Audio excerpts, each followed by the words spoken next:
You're watching the English newscast on Future Television. I'm Linda Smith and these are today's headlines. Students, lawyers and activists marched towards Baghdad Palace to reject the cancellation of the country's Independence Day celebrations.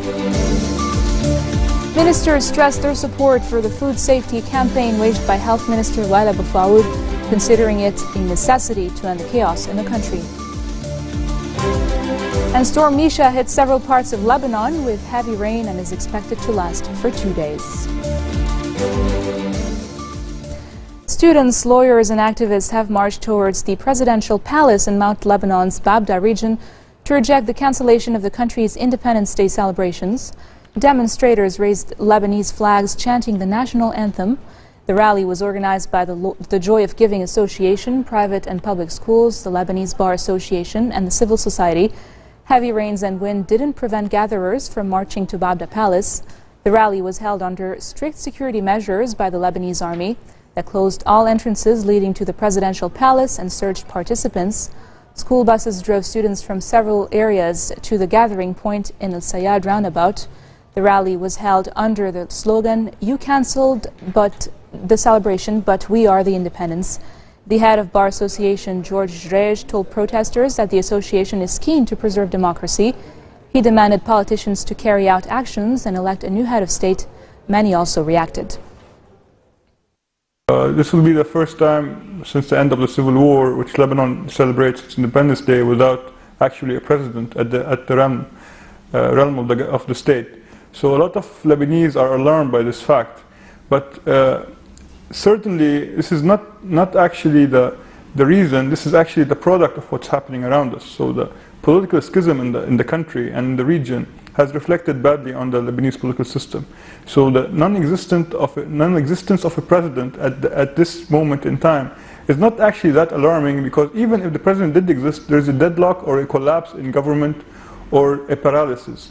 So instead of focusing on the fact that there's no president to celebrate Independence Day, there's no actual state to run the affairs of the citizens. This is actually more alarming than what we have been talking about. The regional consensus is that Lebanon at the current moment in time everyone has agreed to leave Lebanon aside and not actually involve it in direct confrontations as it's what's happening in Syria right now. So we do have the issue of terrorism, of course, be it in Biqa or be it in the north of Lebanon or the so-called ISIS threat. But this is not enough to actually implode Lebanon from the inside. And there's no actual risk of a Lebanese civil war happening. The mood in Lebanon may be gloomy on Independence Day after celebrations were cancelled over the presidential vacuum. But Google is honoring the day in a quintessential Lebanese way with a debke. The search engine giant displayed a Google Doodle on the 71st anniversary of Lebanon's independence, adding 6 figures in traditional Lebanese costume doing the debke and waving a Lebanese flag. However, the government has decided to cancel Independence Day celebrations, the first time since the end of the Civil War, because of the deadlock over electing a new president. Parliament failed this week for the 15th time since April to elect a president over a lack of quorum, fueling fears of a prolonged vacuum in the country's top Christian post. Ministers have stressed their support for the food safety campaign waged by Health Minister Wael Abu Faoud, considering it a necessity to end the chaos in the country. Speaking at the meeting between several ministers and the economic committees at the Chamber of Commerce in Beirut, Agriculture Minister Akram Shahayib said establishing a food safety association would end such a crisis on the long term. For his part, Environment Minister Mohammed Al-Mashnouk said Abu Faoud created a positive shock through his campaign and stressed that all violators should be held accountable. He added the stance adopted by Abu Faoud isn't personal, pointing out that the culture of accepting and turning a blind eye to violations must end. Abu Faoud had announced so far 3 lists of violating institutions, which include some popular restaurant chains and supermarkets that are serving customers food contaminated with bacteria and other inedible substances. The minister vowed to continue the campaign, stressing that protecting citizens doesn't oppose the country's economy. Storm Misha hit several parts of Lebanon with heavy rain and is expected to last for 2 days, with total precipitation so far this winter already exceeding the yearly average for this time of year, according to the meteorological department. Snow was falling at an altitude of 1,900 meters. Temperatures are expected to range between 12 and 19 degrees Celsius along the coast today. 8 and 13 degrees Celsius in the mountains, 4 and 5 degrees Celsius in the Cedars, and between 7 and 15 degrees Celsius in the Bekaa Valley. Sources say the rain should stop by Sunday, but will continue midweek starting Tuesday or Wednesday. The heavy rains caused a traffic jam in the Sheka Tunnel, which links the northern district of Batroun to the town. A number of schools in Sheka and Kura were also flooded. Meanwhile, the civil defense warned Lebanese to be careful and abstain from using vehicles during the storm, saying volunteers were prepared and ready to respond to emergencies. In a statement, the institution called on people to dial 125 in the event of an emergency. And coming up next, polls open for Bahrain's legislative elections, the first since the 2011 uprising. More after the break.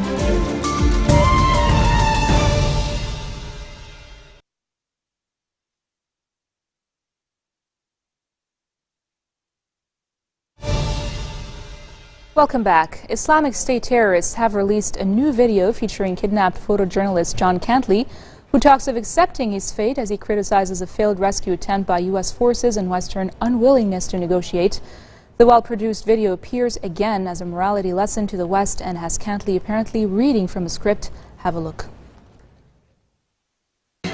In this program, I'll tell you about a failed raid to rescue us and how it feels to be left for dead by your own government. On July the 4th, Independence Day, the Americans did try to get us out of prison, not by negotiation or prisoner exchange, but by an incredibly complex, risky and expensive rescue attempt that failed. The raid involved 24 Delta Force commandos, several Black Hawk helicopters, gunships, Predator drones, F-18 Hornet jets and refueling aircraft. It took weeks of rehearsals and must have cost tens of millions to perform. But we weren't there. The Islamic State, anticipating such a move, just put the 6 of us into cars and moved us to another prison days beforehand. Talks on Iran's nuclear program appear to have moved up a year, with U.S. Secretary of State John Kerry and Iran's Foreign Minister Mohammad Javad Zarif agreeing to stay on in Vienna to try and break a deadlock just days before an agreed deadline. Kerry had been set to travel to Paris earlier on Friday, while sources say Zarif had been considering returning to Tehran, but both remained in the Austrian capital. Jem Psaki, Kerry's spokesperson, said the Secretary of State delayed his departure in order to continue consultations with Zarif. Zarif, whose possible trip back to Iran for consultations had suggested possible progress, said that world powers had made no significant propositions worth returning to Tehran with. At least 20 Iraqi soldiers have been killed as the Islamic State in Iraq and the Levant launched a major attack on the Iraqi city of Ramadi, capital of the troubled western province of Anbar. The assault came as U.S. Vice President Joe Biden arrived in Istanbul on Friday with a view to push Turkey to step up its role in the international coalition's fight against the ISIL. Biden welcomed an agreement between Iraq's central government and its northern Kurdistan region over the management of oil exports, a step forward in a feud that threatened the unity of Iraq. After years of friction, the two sides last week struck a deal in which Kurds will give half of their overall oil shipments to the federal government, and Baghdad will pay overdue civil servants' salaries in the region.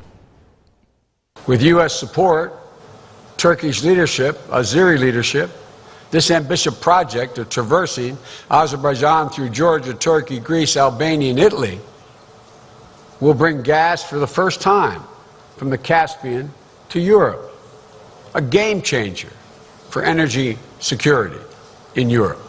This is also a great moment for energy in Turkey, which has already been playing a role as the energy hub for oil and is poised to play a much bigger role in gas. That's why I was encouraged to see the recent interim agreement between Baghdad and Erbil on managing exports and revenue sharing.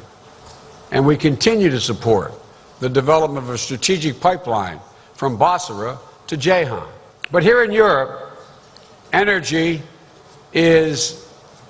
security is an especially vital regional security interest because of Russia's track record in using the supply of energy as a foreign policy weapon against its neighbors, in violation of basic commercial and international norms. Quite frankly, Russian aggression in Ukraine and its illegal occupation of Crimea remind us that we still have a good deal more work to do to guarantee the strategic vision of a Europe whole, free, and at peace. Polls have opened for Bahrain's legislative elections, the first since the 2011 uprising, where the Shia opposition that led the pro-democracy movement says it will not take part in the vote. The elections are being contested without a compromise in sight between authorities in the Sunni-ruled monarchy and the opposition, as highlighted by the two sides in interviews on Friday.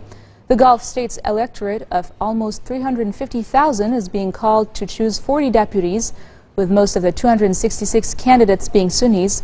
Al-Wafa, the main opposition group, warned that failure by the kingdom's rulers to loosen their grip on power could trigger a surge in violence. And now for some news around the world in brief. Al-Shabaab fighters from Somalia have hijacked a bus in Kenya's north and killed 28 non-Muslims on board after they had been singled out from the rest of the passengers. The group claimed responsibility for the Dawn bus attack in a statement, saying the attack was revenge for raids carried out by Kenyan security forces on mosques in the coastal city of Mombasa. The Interior Ministry said a comprehensive update will be given once preliminary reports are out. 14 people were injured at a five-star London hotel overnight after an explosion in the basement believed to have been caused by a gas leak. The London Fire Brigade said about 500 guests had to be evacuated following the blast at the Churchill Hyatt Regency Hotel shortly before midnight on Friday. 5 of the injured required hospital treatment. It was unclear if the injured were hotel guests.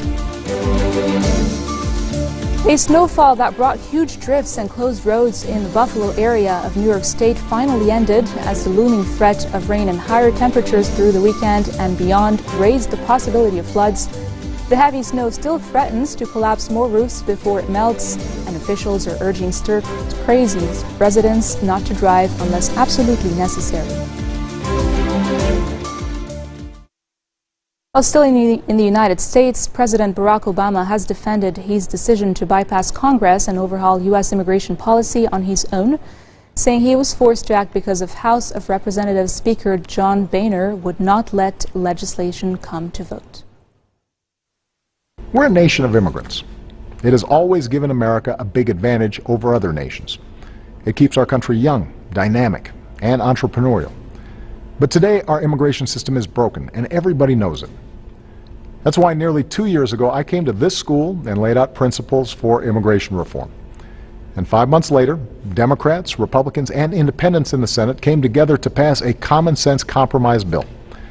That bill would have secured our border while giving undocumented immigrants who already live here a pathway to citizenship if they paid a fine, started paying their taxes, and went to the back of the line. Independent experts said it would grow our economy and shrink our deficits. Now, had the House of Representatives allowed a yes or no vote on that kind of bill, it would have passed with support from both parties. Today, it would be the law. But for a year and a half, Republican leaders in the House have refused to allow that simple vote. Now, I still believe that the best way to solve this problem is by working together, both parties, to pass that kind of bipartisan law. But until that happens, there are actions I have a legal authority to take as president, the same kinds of actions taken by Democratic and Republican presidents before me, that will help make our immigration system more fair and more just. This marks the end of our bulletin for today. Now for a reminder of our top stories. Students, lawyers, and activists marched towards Baghdad Palace to reject the cancellation of the country's Independence Day celebrations. Ministers stressed their support for the food safety campaign waged by Health Minister Laila Bafaoud, considering it a necessity to end the chaos in the country. And Storm Misha hit several parts of Lebanon with heavy rain and is expected to last for 2 days. Those are your Saturday headlines from us here at Future Television. I'm Linda Tanin, wishing you all a very happy Independence Day.